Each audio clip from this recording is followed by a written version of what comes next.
Is it possible to shoot a feature film entirely by yourself? Today, I'm thrilled to be joined by Steve Conway, who is a London-based filmmaker who did exactly that with his debut feature film, Electrician. Made over the course of 5 years with no budget and non-actors, the film has gone on to play in UK television as well as available on other platforms like Prime Video, Apple TV, and Tubi. Steve's journey is an inspiring example of navigating filmmaking outside of the traditional system, and he's here to share his experience, insight into self-distribution, and how he's helping other filmmakers through his online course. Here's my interview with Steve Conway. Why don't you give me some background on your film Electrician and how it all came to fruition? Yeah, thanks for asking me, Alex. I appreciate it. So Electrician is my debut and I guess my only and first feature film that I made. That was completed right at the end of 2020.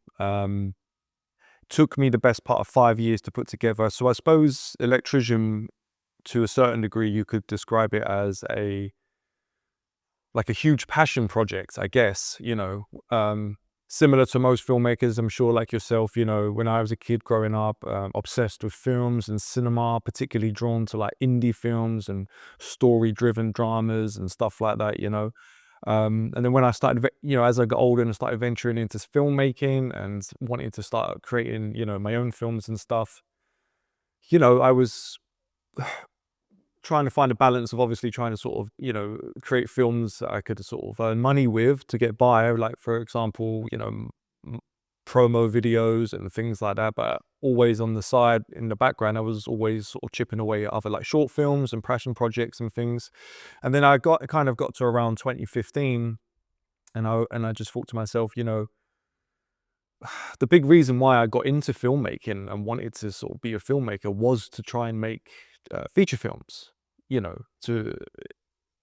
was the sort of bottom line for me. And I didn't really see the opportunity coming anytime soon for that to happen. So I just thought, well, no one's going to come and sort of hand that to me on a silver plate of trying to put my first feature film together.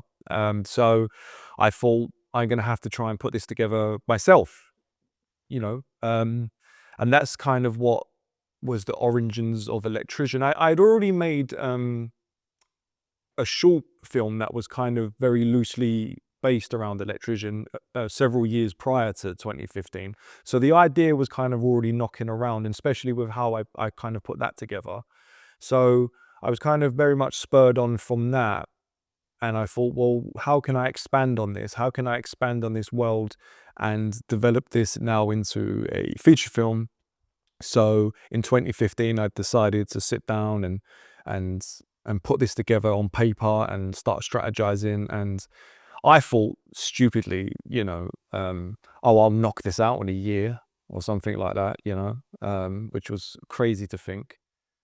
And then it took me the better part of 5 years to see it all through. So that was basically, if I break that down, it took me a year to write and conceptualize and plan, and especially with how I had to put it together without a budget and stuff. It's one thing writing a script, but if you're writing a script for a film that you need to put together without a budget, then obviously so much more planning has to sort of like go into other things. So that was definitely sort of the best part of a year. Then actually the filming of it, the shooting of it took the better part of, probably the best part of 2 years. And then once I started getting into post, I was editing it by myself for the better part of a year before I then went into further post-production with other people. And that was, again, another better part of a year. So suddenly you can start seeing where like this time frame is suddenly sort of slipping away. And yeah, right at the end of 2020, just before we got into 2021, the film was completed. Now, to dive into a little bit of the story, you're actually going to be one of the first filmmakers who I talk a little bit more about the story and all of that. So I read online that I assume, like, if you're making a film, especially with a specific occupation in mind, the guy's an electrician, literally an electrician, right?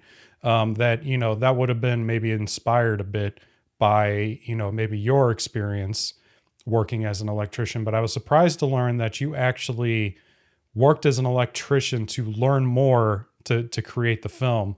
whereas like, with my film Cashing Out, like I set it in a movie theater because I'd worked, or part of a movie theater because I'd worked in a movie theater for, years at that point. So I'm curious why you chose, that occupation specifically, having not worked in it before you started making the film. Well, the easy and simple and quick answers to that is because I had access to that world. The reason that is because my father is an electrician. Um, I have cousins who are electricians. I have friends who are electricians. So I kind of essentially grew up in that world. Even when I was young and a teenager, I would go onto construction sites a lot just to earn some extra cash as I was growing up and stuff.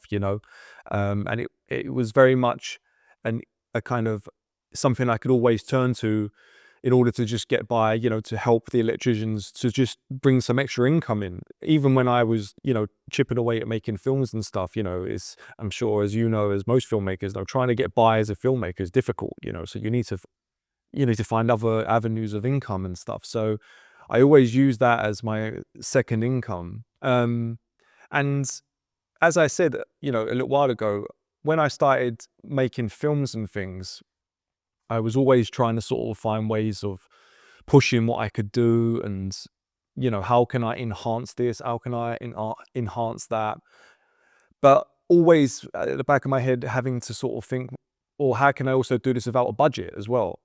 So for me, it was very much a case of using what's around me and enhancing what's around me and, and tapping into that. So that's kind of where Electrician come from, because I thought, when I sat down to write the feature script, I was like, well, I want to obviously put something together that looks like it was professionally made, to be honest. I also want to try and put something together that I can try and find ways to heighten the production value to a certain degree of things. So of course, in order to do that, you're looking around you and seeing what you can tap into of what's around you. And for me, it was that world of construction and electricians. Don't get me wrong, it's not like since I was a kid, I was always dreaming about this film, dreaming about making a film about an electrician. No, that's not the case at all. But I was always dreaming about making a film. So I had to find some common ground. It's like, well, I couldn't just sit around and write anything because the budget is not there to do it. So I had to use what was around me and be a bit more creative on that front with how the film was going to get made. Probably more so, to be honest, more so. I had to be more creative with how the film was getting made than actually what the film is about. So that's why I tapped into what was around me and I tapped into the world of construction and electricians because I just had access to that. And so basically I knew it could tick a lot of boxes with, as I said, like heightening the production value and stuff like that. And it was just a world I knew and I was familiar with. And yeah, when in 2015, I decided to put all my eggs into this one basket with making this film. I decided I was going to just put all my energy, all my focus, all my creativity, just everything I had about me, I was going to put into this one project of making Electrician. So for me, that also meant abandoning other film projects, even if they were paid, to be honest, because like most, again, like yourself, and I'm sure like other filmmakers, when I get into a project, I become really obsessed with it. And I really get it can very much consume me with what I get into. So I wanted all of that to go into Electrician. So at the time, once I decided I knew the theme of the film and what it was going to be about, I decided to, jump back onto site and use that as my income while I was making the film. So yeah, it was kind of a bit weird, of course, but it was also very inspiring as well. A lot of the stuff that you see that is in Electrician came from me being on site and around that world and sitting around and having those conversations with people and stuff like that. So a lot of the stuff that was going on around me during that period very much went into the film. But again, as I said earlier, at the time, I thought this wasn't going to be a long-term thing. I kind of convinced myself I'd be working on site doing this and I would have the whole thing knocked out, as I said, within a year. In actual fact, it turned out to be, as I said, like the best part of 5 years. And that also included me working on site for the best part of 5 years as well. So I don't know if that answers your question, but that's kind of how, that kind of came about. So I haven't talked about this on the channel, but I've too worked on construction sites before. So even at my movie theater job, like I had to, like towards the end before the company went bankrupt, I was installing seats. So I was, working on construction sites, like your average construction site. And then actually, when COVID happened and I lost my job, I worked with a friend to do brick patios. So, I was just kind of in that world for a brief, albeit a brief period of time. But I don't know if this is spoiling too much of your movie, but your main character develops a lung condition due to asbestos. Now, I didn't get I have a lung condition right now from working on those construction sites, not asbestos or anything, but like I had to get a bronchoscopy done, and it had to go through the whole 9 yards. Like I still have to see doctors about it today. I get a CT scan once a year. Everything's good, but it was relatable. So, and I also noticed a lot of very strong themes of loneliness and all that throughout the entire film. So how did you develop these themes and kind of that story? Did it come through talking to people like you had talked about, or was there some sort of inspiration there? The asbestos thing, I mean, again, without trying to give too much away of the film, and we can get into this a bit later, but I know some people find this stuff annoying sometimes when they watch films, but yes, I ventured into that and I touched on a lot of things, but I didn't want to actually commit to anything one way or another. I mean, yes, we kind of suggested a lot of stuff, but I also wanted to purposely leave a lot of stuff open as well. Um, the asbestos thing was something that came along because I wanted something to tie in with his physical, the physical sort of, I want, you know, I wanted to also find something that took its toll on him, physically, again, without trying to sort of commit to one thing or another. I was trying to sort of connect a lot of things. And, but also that is something, from myself being on construction sites, just like yourself, I'm old enough to remember when, yeah, that was, I mean, it still is to a certain degree, I think, on construction sites. They have to have special teams that go onto construction sites, asbestos removal teams to remove all that stuff before the workers can actually go on. But, I'm old enough to remember when you used to go on site and that, didn't really happen. It was just like, stay away from that area or stay away from that area, and stuff like that, or people would come across it randomly, and stuff. So, and I know that it's kind of been sort of an issue over the years for a lot of people, obviously. But with the other aspects, with regards to loneliness and stuff like that, again, it was when I sat down and I wrote the script, it was trying to tick all these boxes without a budget. So I was trying to find. Obviously, when you're making plays, when you're making a film, and the whole point of trying to make a film is that you're trying to entertain an audience. You want people to watch something and find some kind of escapism, or they want to tap into something, or they want to be taken on a journey and stuff. So obviously, when you're putting a film together without a budget, you still have to think of these things, and you still have to kind of cram in stuff that's going to keep people entertained, or it's going to keep people, keep the story moving along. But so again, what I was trying to do, I was trying to think of things that were low cost, but also people could relate to in some degree. So for example, they would be very much a lot of, maybe, how can I put it? A lot of common universal truths that a lot of people can relate to in some degree, and one of them being loneliness. The aspect of the conveyor belt rat race lifestyle. You go to work, you come home, you go to work. I mean, that's the majority of us, stuff like that. Obviously, us Brits, we also have a bit of a thing for dark, depressing films as well, so I'm sure there was a little bit of that sort of like going into it as well. So, and also, everyone who appeared in the film, apart from one person who had a smaller role, but the majority of people that appeared in the film, and including the lead, are all non-actors. So I had to think of that as well. I couldn't bombard them with stuff. I had to sort of free them up a certain degree. I didn't want to be too overly clever with the plot, or bombarding them with too much dialogue to remember and stuff. So he was trying to find a middle ground, and it was trying to find, an equal balance between things. And loneliness and stuff like that is something, and mental health is, something I think should be looked at.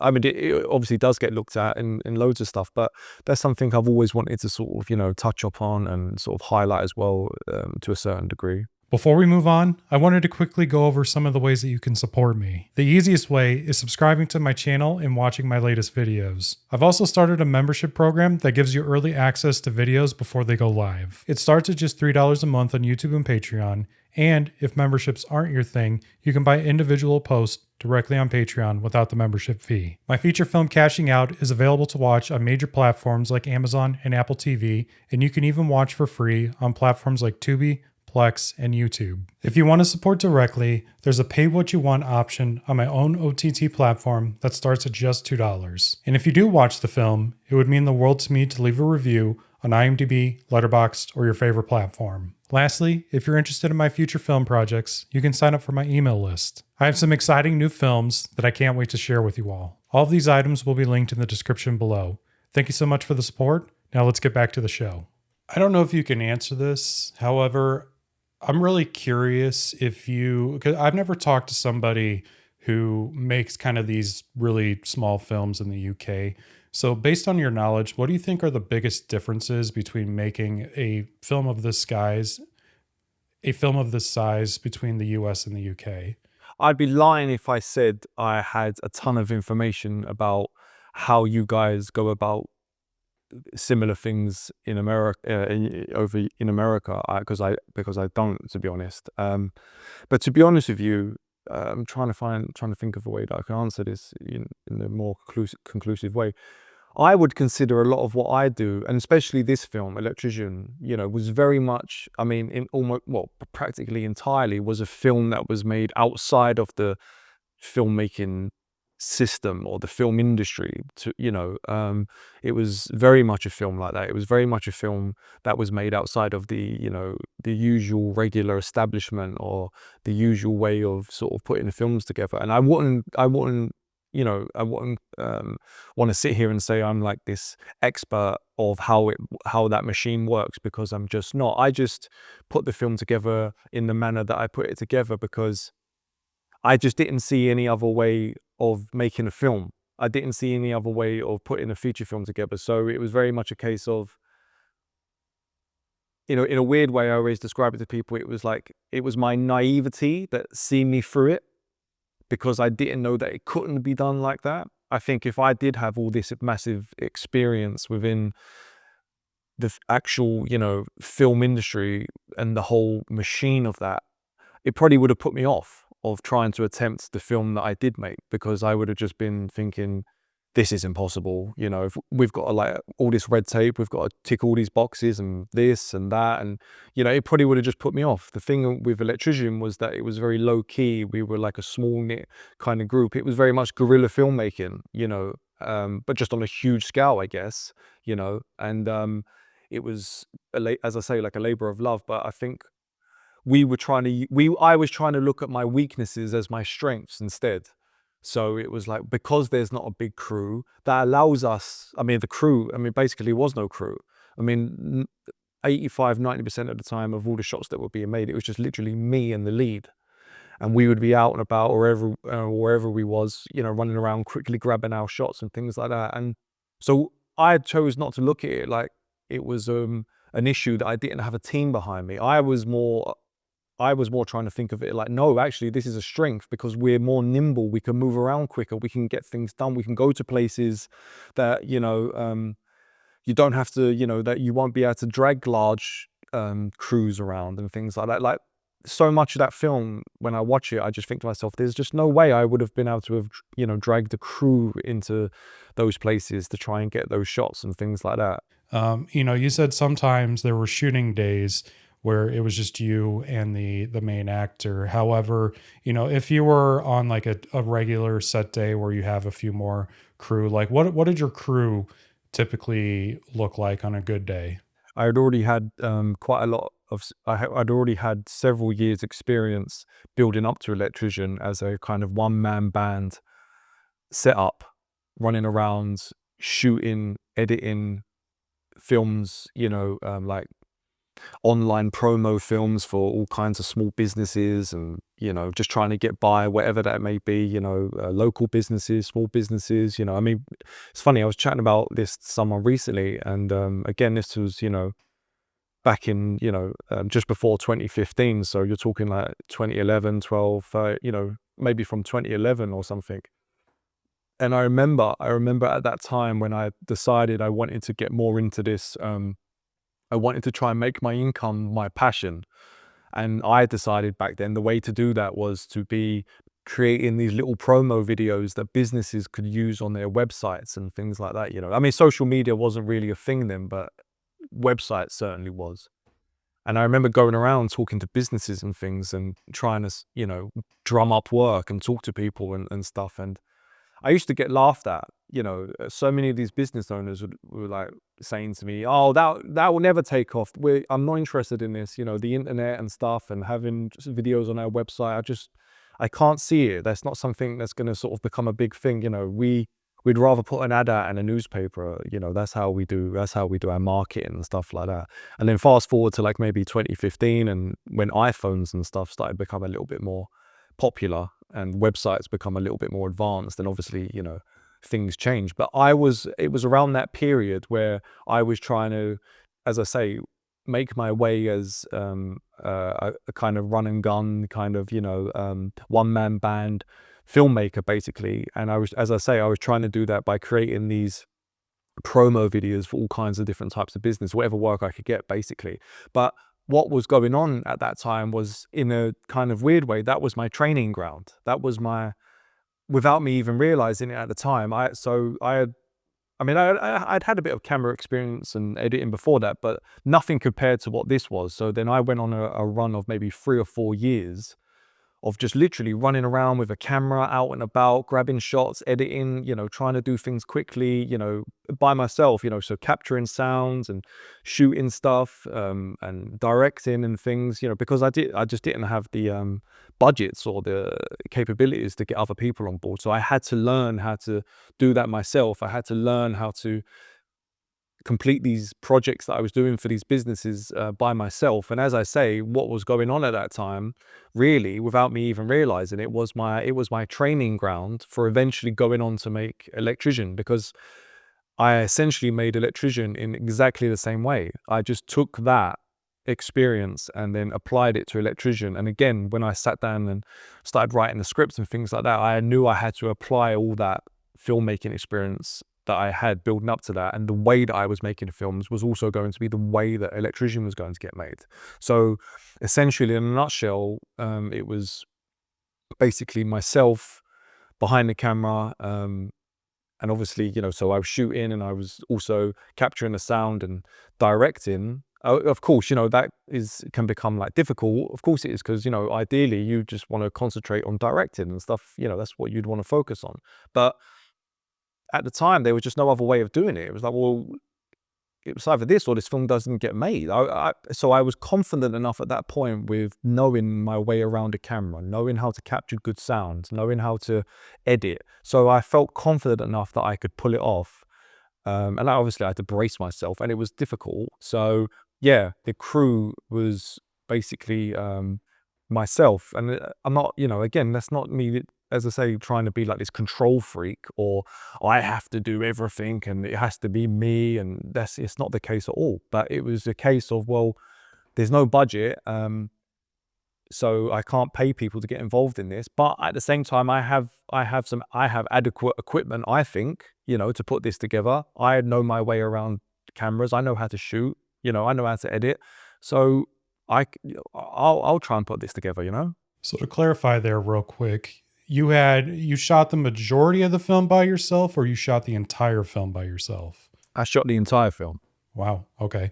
So a follow-up there then. So when I watched your film, there's nothing in it that tells me that it was a one-man band sort of film. Like, dialogue's clean, shots are clean, story's clean. Like, I would have thought you would have had at least a few people behind the scenes, even if it was, such a small thing. So I'm really curious because, like I said, the sound and the shots were really clean.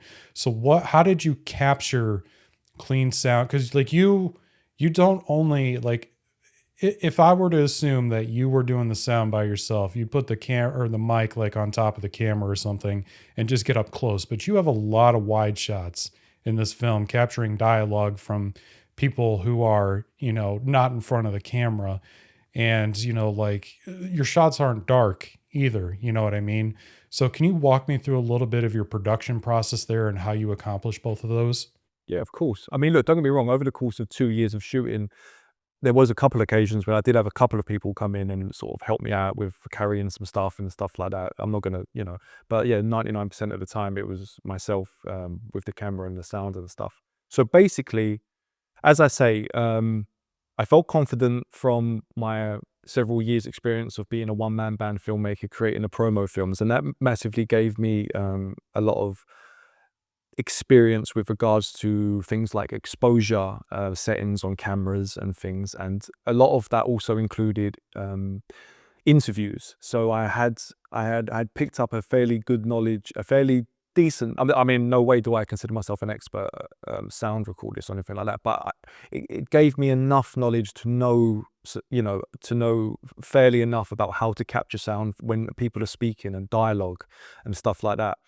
So again, I just applied the same rules to Electrician. So basically, with regards to shooting it, I mean, I shot the entire film on a Canon 5D Mark II. So I knew that was a full frame camera. It certainly wasn't the most advanced camera in the world, but it certainly wasn't one of the worst, and it was it was all I had available to me. So I knew, again, I knew its capabilities. I knew how to push it and not push it. You might notice in the film that the vast majority of shots are daytime, so I knew to capture as much as possible in daylight settings. That also helped me with not having to worry about setting up lights and things like that. I mean, don't get me wrong, there was a few occasions when I did set up lights for certain things and whatnot, but the vast majority of the film is shot during the day, so I use that, I use that aspect of things to my advantage of daylight and stuff. Plus, I also wanted the film to be a little bit like, how can I put it? I very much see it as kind of like a documentary type of vibe of thing, so I was kind of going for that with the lighting, and I wanted sort of the way that the daylight hit the actors and stuff. I wanted it to be a kind of like a documentary kind of vibe. With regards to capturing sound, everything was recorded on Rode microphones on a Zoom H4n, one of those Zoom audio capturing devices. An amazing device, such a powerful thing. And Rode as well, their microphones, just amazing. So again, you'll notice in the film, there's certain times when the camera is pretty close to a lot of the actors when they're speaking and stuff. So I knew from a practical point of view, when you're capturing sound, of course, I know this sounds very obvious to say this, but you have to make sure, obviously, the microphone is as close to the actors' mouths as possible, basically. Otherwise, you're not going to capture the sound. So again, when I was sitting there and I was strategizing and putting this together, I was very much letting those practicalities dictate how this film was shot. So I would put the recording of the sounds above the visuals sometimes, because it's like, well, no, I have to make sure that I'm capturing this sound and when they're speaking. So there'd be scenes when the camera would be very tight and close to the actors' faces. That's purely because not all the time. There were times that I wanted the vibe of it to be quite suffocating and stuff like that, and I wanted it to be quite tight. But also a big part of it was also making sure I got the microphone, as you say, yes, which was slotted on top of the camera, as close to their mouths as possible. There were times when I would set up a kind of, how can I put it? I would set up like a kind of boom, so I would have like a stand, and I would extend the microphone onto like a pole, like a monopod pole or something, I would put this together, and then I would like clamp it to a stand, and I would use a sandbag on the front of the stand so it wouldn't topple over. So when I wanted to get group shots and things, I would, balance that makeshift boom with the microphone directly above the center of the group of actors that are talking. I use this, what I've got here, like I would hide like little lapel mics on the actors in kind of discreet places and things. And of course, when you're far away, you can get away with that a little bit more. So that would help pick that up. There were times when if I wanted to go wider as well, I would just literally hide the microphones in certain places that were close to where the actors are speaking and things like that. Yeah, and again, at the same time, while I'm where I am behind the camera and, I'm directing and, you obviously, as you know, you've then got to keep your eye on the ball with a lot of things. You've got to keep your eye on what's going on with the actors, and you've got to keep your eye on the camera. And at the same time, when you're recording the sound, you've got to keep your eye on those audio levels and making sure that they're all being picked up. But look, it was difficult. It was difficult. There was so many times when I recorded sound for things. I'm not going to sit here and say it was like perfect and a walk in a park. And I would get home and I would listen to the sound back and I would just be like, this is terrible. This is terrible. I can't use this, because it was literally when I was recording the sound, and I'm sure if there's any, professional sound recorders who are listening to this, they will just kind of like shake their head at what I'm saying. But it was literally just a case of plugging the microphone into the Zoom. And that was it. There was no like other kind of devices to counteract or cut out background noises and things like that. So I was just sat there with my headphones on and I was trying to sort of just time things of when there was no background noises going on and stuff like that, But there were times definitely when I got back and I listened to it and it was just unusable, and I would have to go back and refilm scenes, and that was obviously frustrating. Some big scenes as well between people talking and stuff like that, and I would have to break the news to them and say, look, I'm really sorry, but we have to film that entire scene again. The audio is just shocking, So this is where things can sort of become problematic when you're trying to do it all off your own back without budget and stuff like that.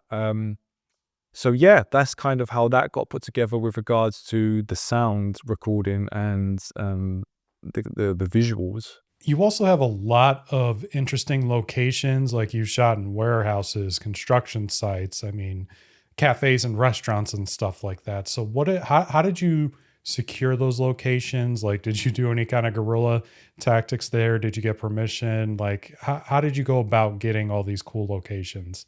Bit of both, bit of everything, Some of the locations were people that we knew between us, Again, the guy who appears in the film as the lead, Rory, I've known him for such a long time, and he's always been very sort of enthusiastic and very kind of, he's been great for me over the years with helping me with my film work and stuff in all kinds of ways, not just in front of the camera, but behind the camera. And he actually appeared in the short film kind of version of this, of Electrician and stuff. So he was very passionate about getting involved in it as well. But between the two of us, we got our heads together at kind of the writing the stage and stuff when I was writing the film. And it was like, who do we know? Who can we ask to try and get in, about their locations and what we can use and things like that. Who do we know who's got access to this? Who do we know that's got access to that? And, then working them into the script if once we knew that we did get access to them. Sometimes it would be situations of finding things on the day and just asking people permission on the day if we can do this. Sometimes it was, there's some of those scenes where you see the guy on site. That's me and him really working that day on site. And when we just get like a bit of a lunch break or something, or an appropriate moment, I was basically pulling the camera out and we were shooting a scene, so we were just trying to tap into what we had around us. So a bit of everything, really. Now, you said that this film took about 2 years to film, and I wanted to touch on that since you said you're filming pretty much at any opportunity that you have time available. So what did your shoot days typically look like hour-wise if you were kind of just doing things here and there? So with the group scenes, it was minimal, hardly anything. I would be lucky to have maybe an hour or two with those guys, when we shot the group scenes and things, because you've got to remember, everyone who appeared in the film, none of them are actors, and they're all getting involved around their lives, around their regular days, around their schedules and things. So it was very much a case with the group scenes of having to meet people after work at the end of an evening and trying to sort of get some shots, just get a few shots in over maybe 1 or 2 hours. I think the longest we might have had was on like a weekend, on a Sunday or something, when we had maybe a bit more. We had 4 or 5 hours together. So, which is still tight, as you can imagine, of trying to cram all these scenes in. But when it was me shooting people, actors and scenes when they're by themselves, I had a little bit more time, but not much, not much. Usually it was very much when it was me and the main actor, it was a kind of a combination. We never had like 12-hour filming days or things like that. The windows were always very minimal, very short, and we just had to get in and get out, of the shots and things. And that was kind of done in a whole manner of ways. For example, I would spend, as I said, that during this time to earn my living, I was working on construction sites to get by. So what I tended to do was, as I'm sure you know, with a lot of these construction sites, a lot of the jobs don't really last long. They maybe last for 3 months or something, maybe 4 months. And then that job is completed and then you have to go and find another construction job. So what I was doing during that time when I was working on these jobs for 2-3 months, I was just saving all my money. As I was saving up all my money. And for that in-between periods, when I was waiting to jump onto another construction job, that would allow me financially to have maybe a couple of weeks off of work because I'd cover myself financially. And then what I would do is, on those occasions, I would shadow the main actor who is in the film. I would just basically go and shadow him for the day and follow him around in his real life or when he was at work. And I would sit with him in his van and I would shadow him and be with him all the time. And I'd have the camera on me and we would shoot shots like that. So I'd get stuff like that. But, but yeah, a lot of it was very kind of in and out, not much time at all, really. The vast majority of it, I would say, was, not a hell of a lot of time at all, maybe just a few hours or so here and there. That's why it took so long, because you're trying to fit this in around people's lives, around people's schedules. I mean, there were times when 2-3 months went by and I didn't get nothing. Because I just couldn't nail anyone down to film anything, So yeah, it was situations like that. Now, I was surprised to learn through talking with you and just a little bit of research I've done in you that you said this movie was entirely almost no actors. But I felt like everything felt natural in terms of their performances. Like, if you didn't tell me that, I wouldn't have had a clue. So why did you choose to cast non-actors for your film?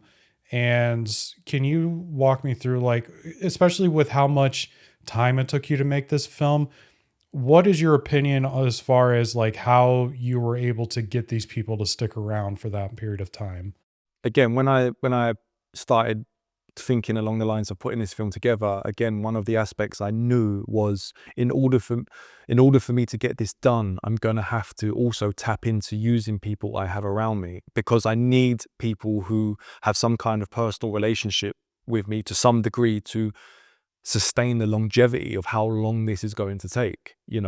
I knew I just couldn't really ask someone I never knew or even an actor to try and chip in and out over the course of, at the time we didn't know it was going to take 2 years to film or something like that. So you can imagine going to an actor that you don't know and saying, listen, do you want to get involved in this project? I have no idea how long this is going to take to film. I can't pay you to do this. The chances are they're going to sort of quite rightly say no, so as I said, the people that appear in it, particularly the lead, but a lot of the other people that appear in it, I had personal relationships with. I knew outside, they were friends of mine or they were friends of theirs, and there was a close kind of relationship on that front. And when I approached the guy who plays the lead and the guy who plays opposite him, because I knew that they were going to be the two main characters throughout, I did say from the start, I was like, look, I really want you to be involved in this and I want us to do this, but I have to sort of tell you now, like, this is going to be a long road. I can't even give you a date of when I think we're going to be able to finish filming this. So I was very upfront at the start with those kind of things, that they were aware that this doesn't really have an end date on it of when I can complete the filming. So I wanted to make sure that they knew that. Um, it would be fair to say it was, those two, but particularly the main lead, obviously, who was in the thick of it with regards to how long how long this whole thing took to film. And, I mean, listen, they all done amazing, and I will forever be grateful for what they did for me. But of course, he was particularly amazing to just, to keep with it, to stick with it, and it was unbelievable, really, that how he managed to sort of do that, because unlike me at the time, he, had a family at home that he had to get back to and things like that. We obviously had to fit stuff around that. But he, as I say, I've known him for a long time. He's a good friend of mine, and he also had like an invested interest because he had also appeared in like the kind of short film version. So there was a connection there already. He wanted to bring this to life. He also wanted to expand on this, which obviously helps.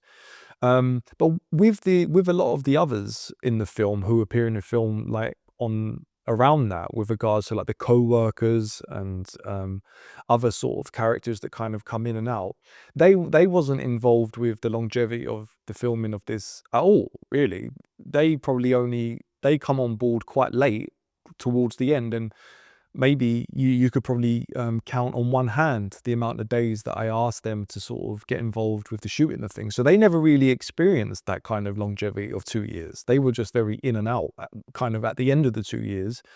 So that was, easy for them to sort of commit to. So it was, that's how that worked on that front.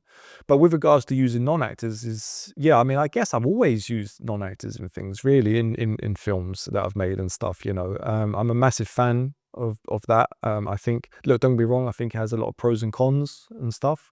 But again, for this particular project, I knew I had to tap into a world that I knew in order to enhance the production value. The people that I knew were going to appear in it, I knew their strengths, I knew their weaknesses with regards to their personalities and what I felt they would be comfortable doing in front of a camera with regards to dialogue and how they how they come across. So I just basically played into their strengths, and the vast majority of them are all from that world of construction as well. So they could easily just sort of tap into what I was trying to get across on camera and things like that. And it's not that, I pulled these people's names out of a hat. That's not the case at all. They were already people I had in the back of my head that I just felt could do it. I just felt, by being around them long enough and knowing them long enough, I felt confident enough to feel that they could also, as long as they was directed well enough, I felt very confident in them that they could give a good performance on screen, as well. And again, as I say, I was trying to free them up with things. I was trying to play to their strengths. I was, it's not like I was asking them to do some kind of Shakespearean play or something. I was not taking them out of their comfort zone. I was very much trying to go into their comfort zone in order to help get the performance out of them. So it was kind of stuff like that. So getting into the distribution aspect of things, and I guess just your overall goals with the film, like I try to press on this channel, like when you make a film, you need to decide like what's your overall goal with it. Are you trying to make money? Because, that can dictate what kind of film that you make. Are you just, looking to get eyeballs on it, which I know those two kind of go hand in hand, but you may just want to make something cool and just get a lot of people to watch it. So that's going to affect your, sort of distribution approach too. Or, are you simply just trying to do this as an artist? Absolutely. I mean, everything you just said there is such a big one, right? I definitely went into that side of things with lots of it. Well, I had zero experience, really. I went into that side of things with a lot of naivety as well. I went into this whole project with, I just want to make the best film I can make, and even the best piece of art that I can make. Never at any point during this film was I trying to think of things like,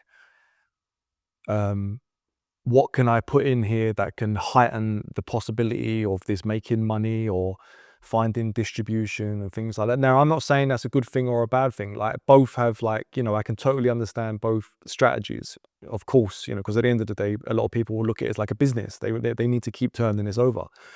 But when I sat down and put this together, none of those thoughts were coming into my head of like, oh, this film has to make money, or this film has to find, you know, it's, or win awards or things like that. I was just very much thinking like, how can I put together the best film possible? Now looking back, it's a difficult one, because I should have been thinking about, certainly I should have been thinking about distribution right from the off.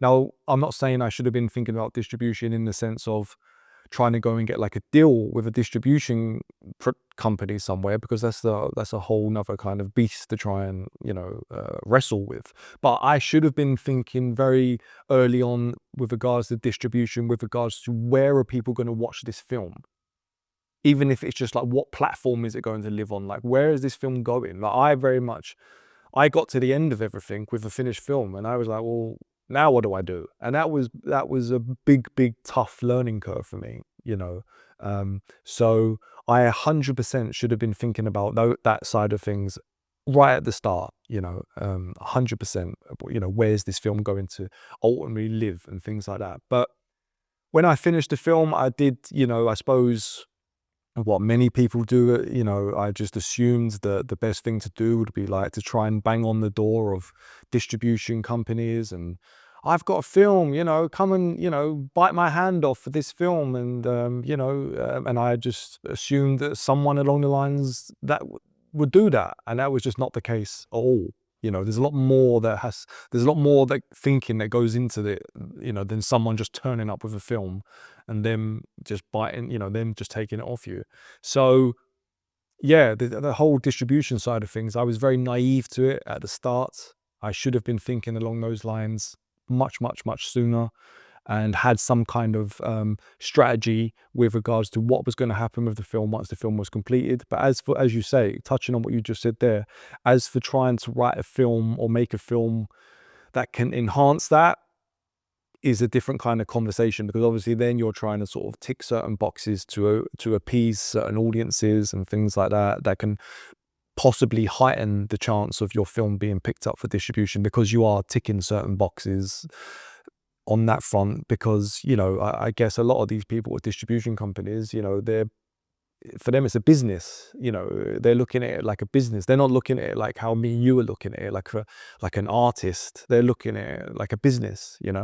I think to some degree that it's okay that you didn't know, kind of, because you don't know what you don't know, right? Like, for me, one of my goals with my film is exactly like what you were saying. I just wanted to make the best film that I possibly could at the time that I made it, right? And that's all I was focused on. I didn't know squat about distribution. And honestly, like when it came time to distribution, things have changed so drastically. So, would have the stuff you learned in the beginning would have been even relevant to when you actually finish the film. You don't know that at the beginning, right? So I think that's perfectly okay. But now that before we talked, you said you decided to self-distribute your film. Can you walk me through a little bit, like, how did you self-distribute? Like, you even told me that you're able to get it on UK television. So like, how did you go about actually distributing the film once it was done? Yes. So basically, I got to the end of this road and whatnot. And when it came time to me trying to find, distribution, or trying to find some kind of platform for this film to live on, I just felt like I was getting nowhere. I just felt like, this film is just going nowhere. Like I'm not getting any responses from distribution companies, or the ones that are getting back to me as thanks, but no thanks. This is not quite what we're looking for, or it doesn't fit in with the catalog of stuff we have and stuff. And listen, looking back, and I understand it's a hard sell, isn't it? It's like a no budget British indie film with no famous people in it whatsoever, and no one connected to the film is famous at all or anything like that. And it's not even been out. No one's really seen it and stuff. So it's a hard sell. I totally get it, looking back.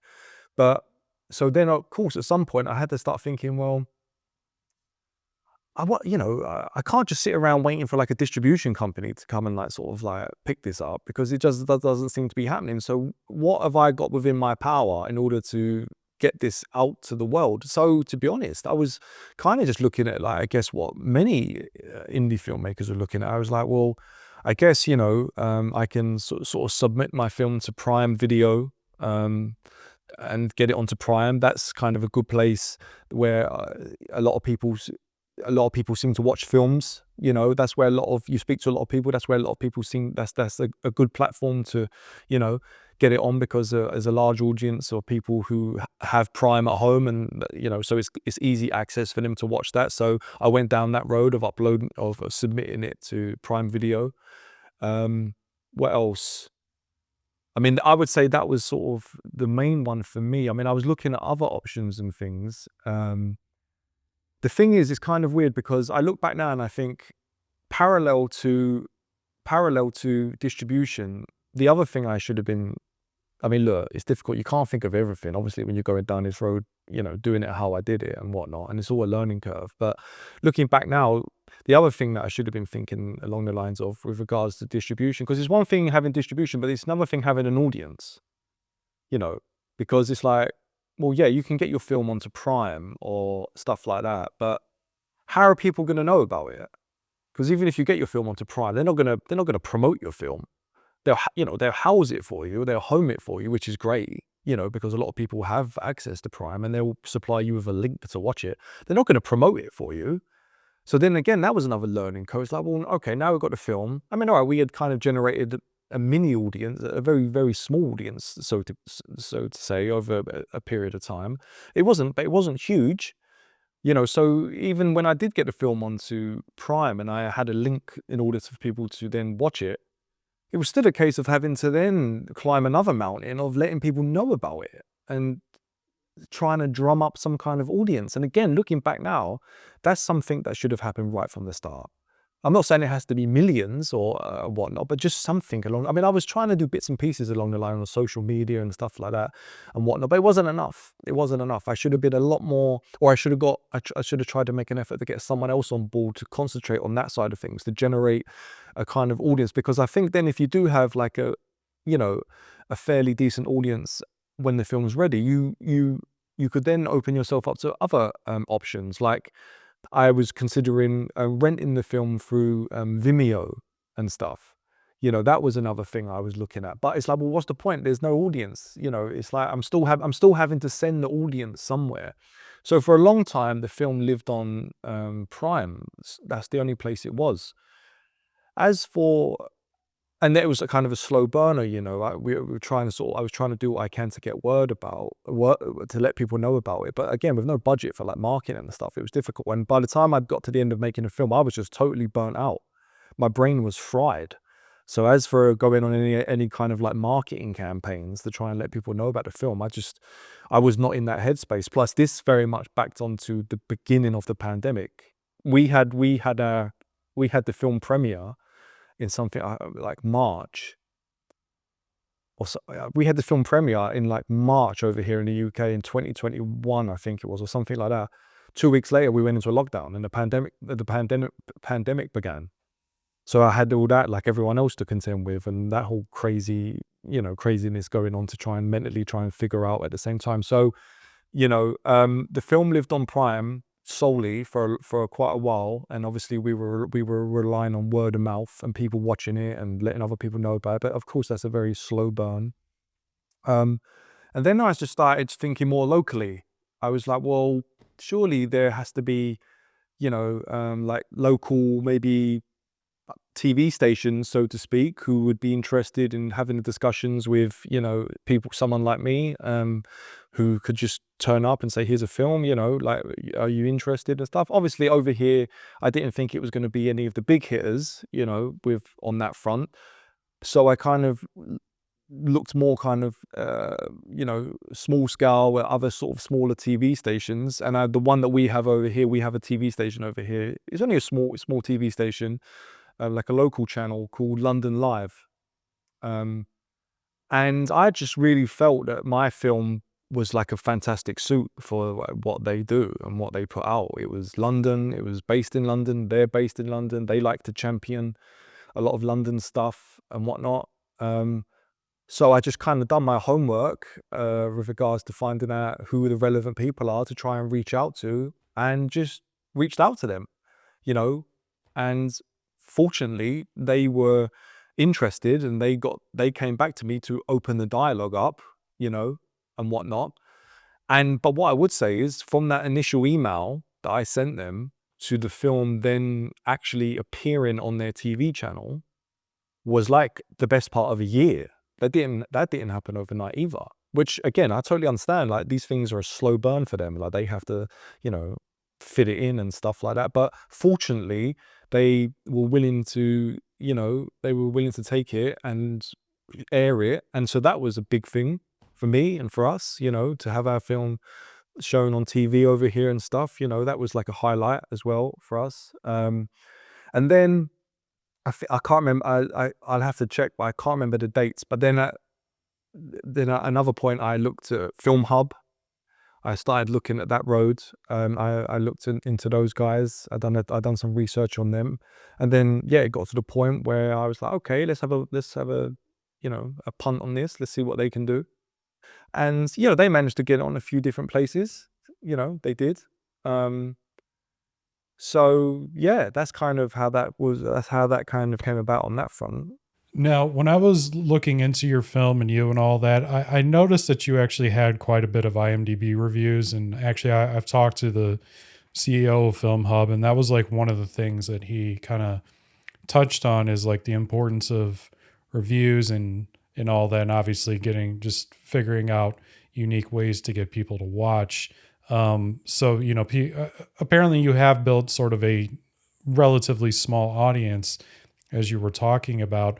But I'm curious, with all these different methods, with the TV, with Amazon, with Film Hub, and whatever platforms you got on, how has the film performed for you overall so far?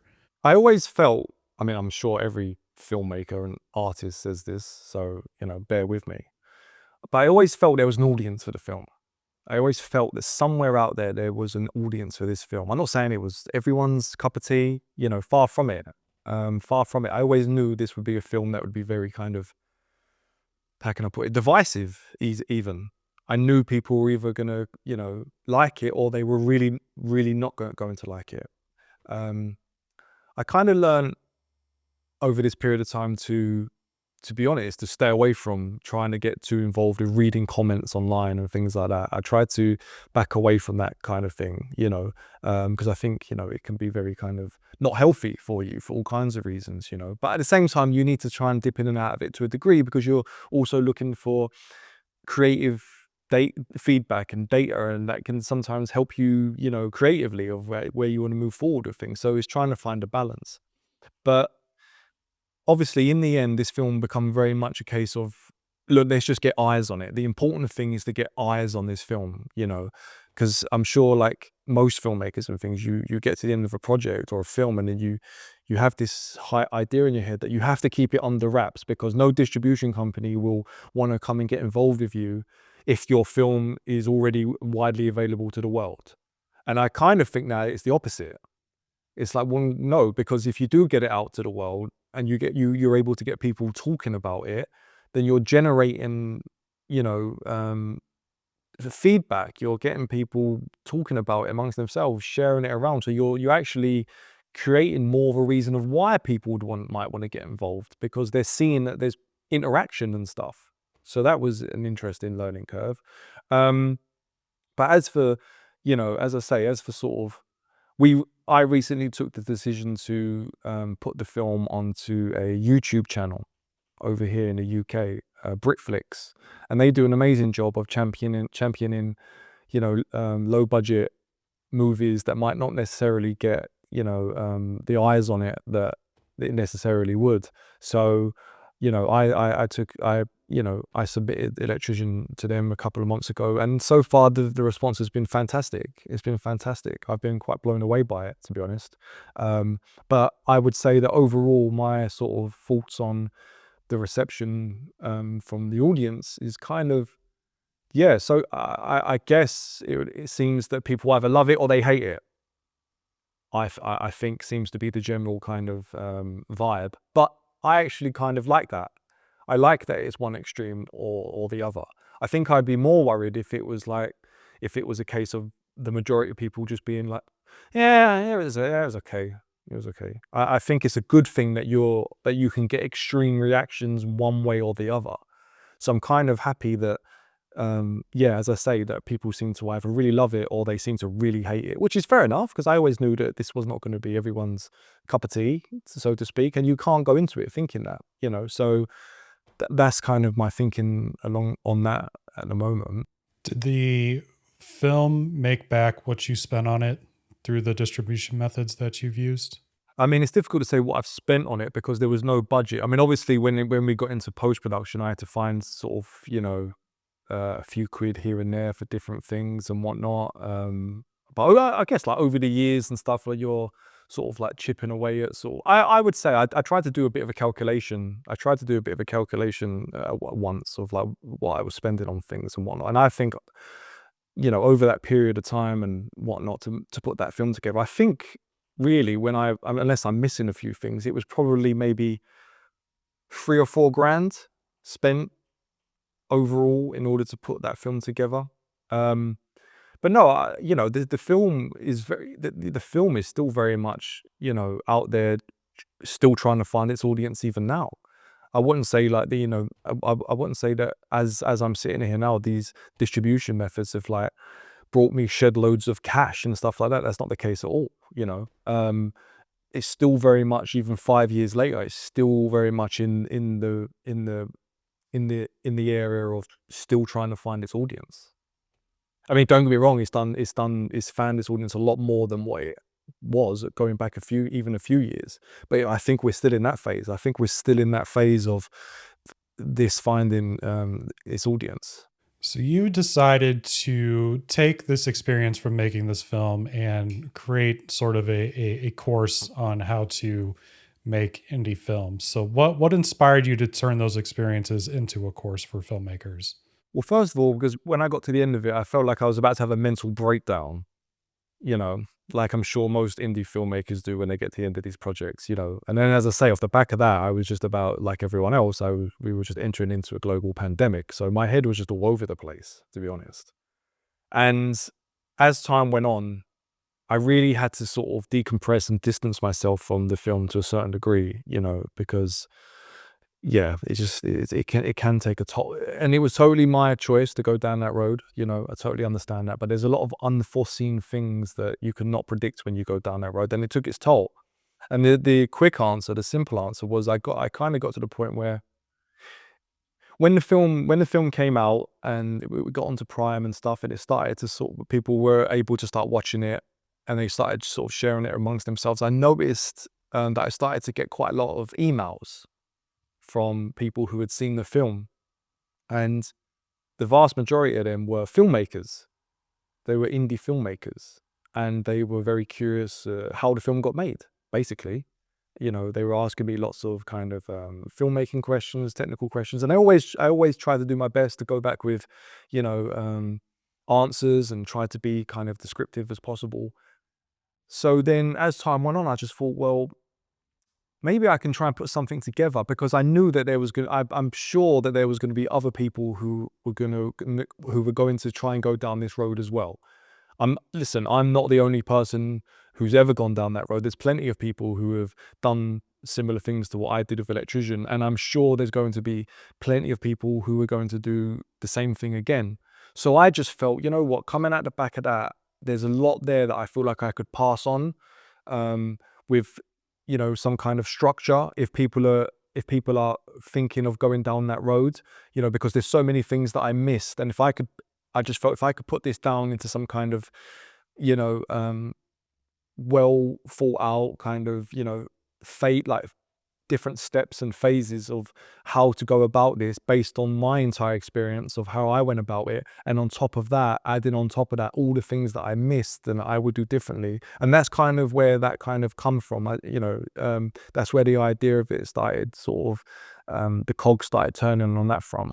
So what can filmmakers expect to learn from the course, and how does it address all of the challenges of low budget filmmaking? Yeah, so basically I would say the course is very much designed and aimed for people like who I was, people who passionately want to make a film, but have just decided, or they felt that the more traditional methods of trying to get their film made, i.e.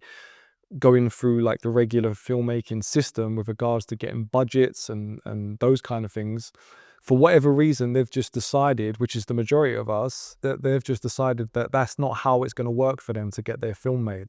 And it's not fair that, you know, those people then should be left, that they shouldn't then be able to make a film. That's not right. I didn't think that was right. So this course is very much catered to those people who have decided that there's little to no budget. They're not gonna go down the road of the traditional methods for whatever reason, and they've just decided that they now want to sort of retake the power back into their own hands of getting their films made. Because that's what I basically base the whole thing on. It's like giving filmmakers the option to take back the power, get it back into their own hands. Because obviously, when you're trying to go down other methods of getting your film made, whether that's going through film funding institutions or production companies, not that there's anything wrong with that. Of course, that's fine if you can do that, but you're handing the power over. You're very much handing the power over into the hands of others and them deciding whether or not this can happen for you. And it can also, that, you know, way of it going about it can also be a very, very long road, you know, that might not lead to anywhere. But as I say, I'm not saying that things shouldn't be happening in a more professional way, but there's a vast majority of people out there who want to reclaim that power in their own hands. And that's where this course, I feel, comes in. And it's very much based around how you can put your film together with little to no budget. I mean, this has already been tried and tested very successfully with someone I worked with on this course. She done fantastic with her film, and we followed this, you know, exactly the same steps. And, you know, so basically it's for those who want to reclaim the power and just who are looking to sort of, who are very passionate about wanting to make a film, whether that's a short film. You know, I'm not necessarily saying that they should go off and apply the same thing to making a feature film, because, you know, that's a even bigger nut to crack. They can still use those steps, but of course, you know, you can just, I would suggest maybe using these steps for short films first. And then, yeah, it's basically all the steps I used in order to put my film together without a budget, also taking into consideration all the things I missed and looking at those things right at the start, like what we just touched on earlier on, looking at things like distribution, looking at things like starting to think about generating an audience for your film at some point, that, you know, because that's the other thing. If you somehow are able to tap into something where you are able to get like a quite substantial audience, you probably don't even have to worry about distribution companies. You can just, nowadays we have the technology where you can maybe even bypass that. If you have a big enough audience, you know, you can find some kind of middleman bridge in order to get your film to those people without them, you know, in a nutshell. So it's looking at things like that. It touches on, you know, working with non-actors, how to get the best out of them, you know, how to write a script that can be feasibly made without a budget, you know, looking at stuff like that. What things to look out for when you're in post, of like what in the editing process of, you know, what to leave out, what to leave in and stuff. I wouldn't say this is a course that is designed to show people how to use cameras or how to edit and stuff like that. I wouldn't say it's that. I think you have to already come along with some kind of knowledge on those, in those departments, or you have to be prepared to get those people on board to help you with that, which is, you know, which can be done. So it's very much on the assumption that people are coming along with those kind of skills and that experience already in hand. And then it's kind of and then it's moving on from that. It's developing how to shoot this, with regards to, you know, as I say, little to no budget. And so it just takes you through, you know, all those steps from the conception and putting it together, things you need to be thinking of right at the start that you know, that you should not be leaving until late. The writing stage, the shooting stage, the production stage, all the way through to the final edit and then beyond. So, with all this in mind, everything we've talked about, everything you just talked about, what's the one piece of advice that you would give newbie filmmakers, or I mean, even experienced filmmakers at this point, or even Steve back in 2015 before he started all of this? I think one of the things that always springs to mind, which I always say to people, is you have to keep reminding yourself why you're making a film. I really think that's what you will cling on to.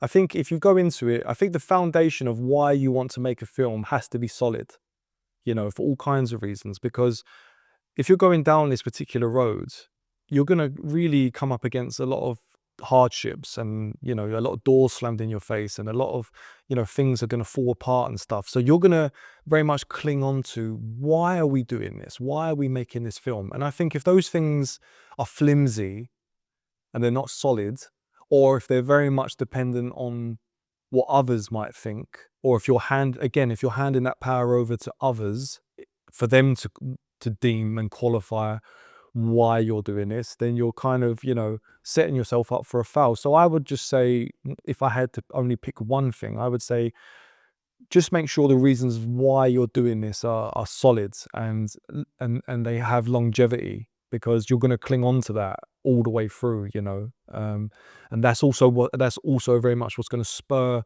and encourage other people to stay on board as well. So you just want to make sure that it's solid and it has longevity of why you're even doing this. What's your future look like as a filmmaker? Like, what are you hoping to do next and, throughout the years here? So after I got to the end of Electrician, I mean, my life was just kind of all over the place for all kinds of different reasons. Because I just basically, in order to get the film made, I decided to put my entire life on hold in every single department, everything, personal life, career, I was just obsessed with getting this film made, and then once I got to the end of it, of course, all those other things I had to start paying attention to. So it's been a bit of an uphill struggle again to sort of like start getting back on top of other aspects of life. And I would say that since I finished the film, I've had to sort of get back involved with the obvious things, earning a living, getting by, starting to sort of like get back on track financially.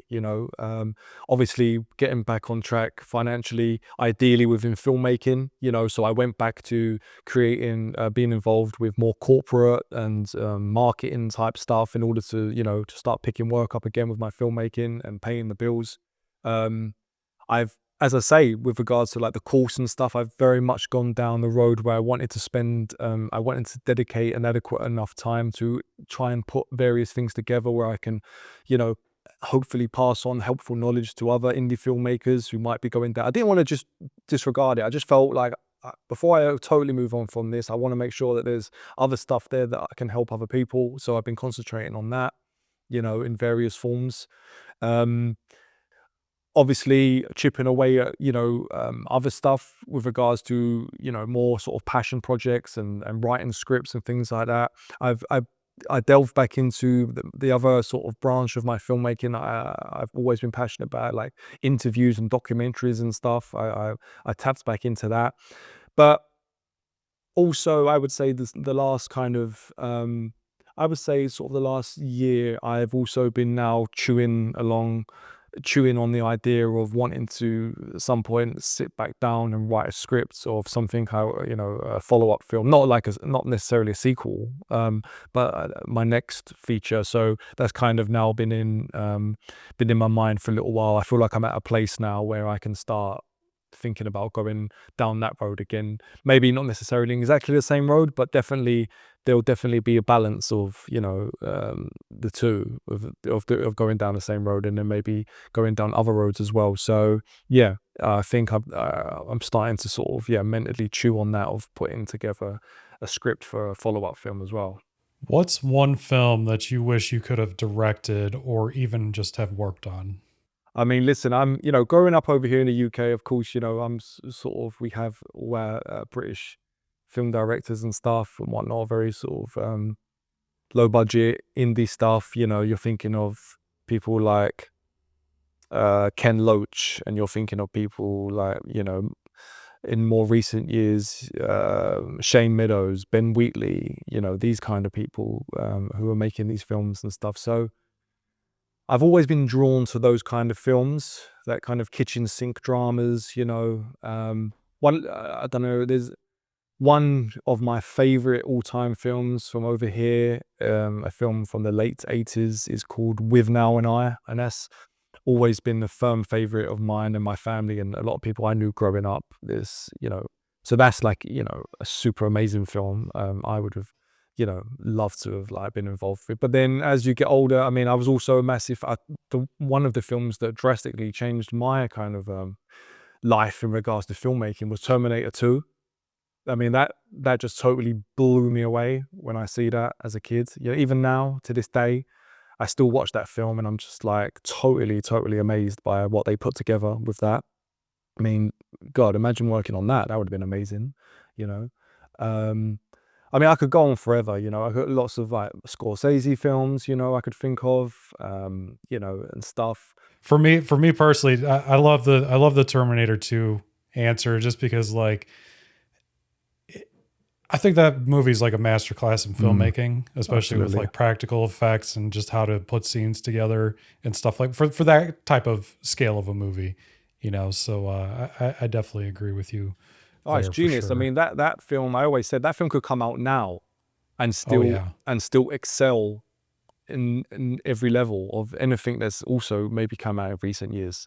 It's just for me, that film is an absolute masterpiece. Steve, thank you so much for coming on today. I mean, this has just been an absolute wealth of knowledge. Where can people learn more, find Electrician? Where can they find your course? Go ahead and plug away anything you got. Thank you. I appreciate it. And I've really enjoyed chatting with you. And listen, congratulations as well to you with what you've managed to achieve with cashing out as well. I know it's not easy. So big well done to you. And also big well done to what you're doing here with this. It's great that you're able to sort of, get people on and share this kind of knowledge, because that's what it's all about. But yeah, if people are interested, they can go to steveconwayfilms.com and they can find relevant information there about different stuff, including the course. As I say, the film now has become, is on various places, but it's also recently become available on YouTube. But you can also find that link through steveconwayfilms.com as well.